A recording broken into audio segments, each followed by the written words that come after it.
Bien, esta noche vamos a continuar con esta entrevista con respecto al conflicto sirio, a todo lo que pudiera generar en la zona, incluso a nivel internacional, incluso para México. Y bueno, por supuesto le damos de nuevo la bienvenida a un amigo de Enlace México, el internacionalista Alejandro, el doctor Alejandro Munguía Salazar. Pues Alejandro, entonces, continuamos con el conflicto. Sí, decía yo que como mexicano tengo algo de qué enorgullecerme, y es la historia diplomática de este país, que para bien o para mal ha sido una historia que se ha formado con respeto, con dignidad, exigiendo el respeto efectivo de la soberanía de los estados. Y estoy pensando en ese primer representante mexicano en la Sociedad de Naciones, cuando nadie daba absolutamente nada por México. Isidro Fabela tiene una acción respetable en la Sociedad de Naciones, la primera organización que se crea después de la Primera Guerra Mundial. Y ahí México deja muy claro que independientemente de otros intereses, debe respetarse la dignidad de los pueblos, debe respetarse la soberanía, la autodeterminación de los pueblos. Por lo cual, pensando sobre aquella herencia diplomática del México de los primeros años del siglo XX, trasladándonos a esta realidad desconcertante, ¿no? Donde no es nada más Siria, sino es Irán, hostigada, presionada por parte de Occidente para que no utilice armas nucleares, pero armas nucleares que nunca nos dan prueba fehaciente de que existan, nucleares o químicas, ellos mostrándose, yo creo indudablemente, con un poco de soberbia, señalando que no tienen dichas armas o que si las tienen van a hacer uso en el momento en el cual sean agredidos.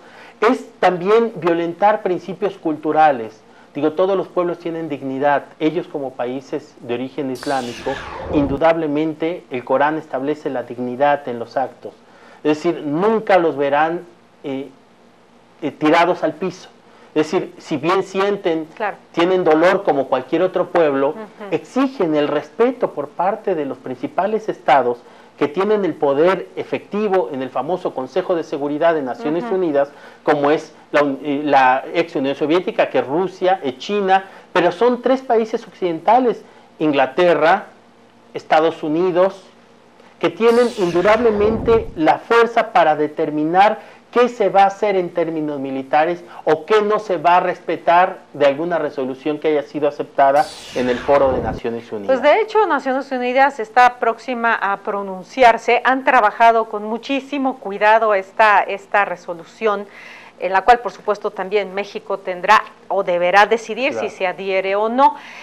La situación es una situación difícil, una situación muy compleja, que como bien dices son idiosincrasias distintas, ¿no? Ahora bien, tú hiciste una pregunta muy interesante en la entrevista anterior. ¿Quién arma a los rebeldes? ¿Quién los arma? Y además es interesante porque los países de Occidente entonces resaltan que el régimen sirio está masacrando los derechos humanos. Claro.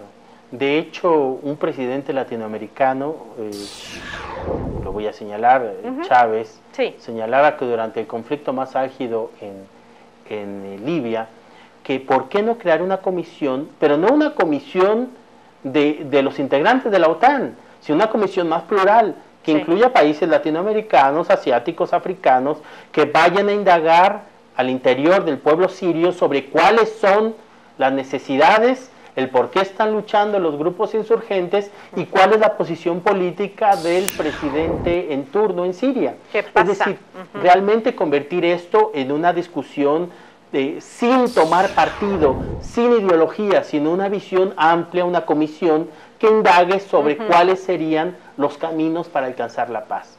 Porque lo que yo percibo es que ellos, enfundados en una tradición religiosa donde no pueden darse por vencido antes de luchar, una esencia coránica de dignidad indudablemente, como todos los pueblos, que exigen el respeto para Occidente, pero Occidente desde una visión miope, suponiendo que con el poderío militar o económico pueden arrasar sobre cualquier dignidad de los pueblos, pues esto se convierte en una situación preocupante, porque estaríamos viendo la misma película de Irak, estaremos viendo, claro, es decir, ellos... Y de Libia. Claro, en una situación de dignidad, Occidente asumiendo que es una actitud contraria a sus principios, metiendo toda la maquinaria militar, arrasando población civil, pero ahora tal vez la discusión, y yo creo que todos nosotros deberíamos pensar o exigir a Occidente es, bueno, ya desarmaste Irak, lo has convertido en un baño de sangre,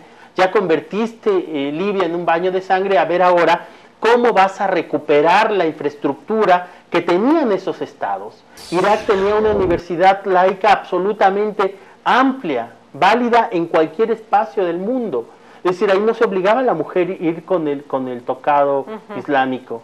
Pero a ver ahora qué queda de esa esencia de una república, de un Estado fuerte. Y también habría que analizar y tomar en cuenta los intereses de todos los que están metiendo las manos en el conflicto sirio, ¿verdad? Claro. Petróleo, seguridad, Israel temeroso, no quiere que exista otro Estado que pueda, y un Estado islámico, que pueda apoyar a sus eternos contrincantes como son los palestinos. Todo esto lo que resulta es en un escenario violento de nulo respeto de derechos fundamentales, y lo preocupante es que Naciones Unidas, en lugar de asumir una actitud digna de respeto a la diversidad cultural, puede asumir el apoyo a una sola visión del mundo, como es la visión actual, ¿no?, de la fuerza militar. Pues tendremos que estar muy pendientes a cómo se desarrollan los acontecimientos. Muchas gracias, Alex, por explicarnos y, por supuesto, para poner un panorama más claro para nuestro el poder público. Reflexionar de manera conjunta, para darnos luz sobre qué va a pasar en ese espacio. Muchísimas gracias, Alex. Muy buenas noches. Gracias por haber estado. Vámonos rapidito al corte, continuamos en Enlace México, no se vaya.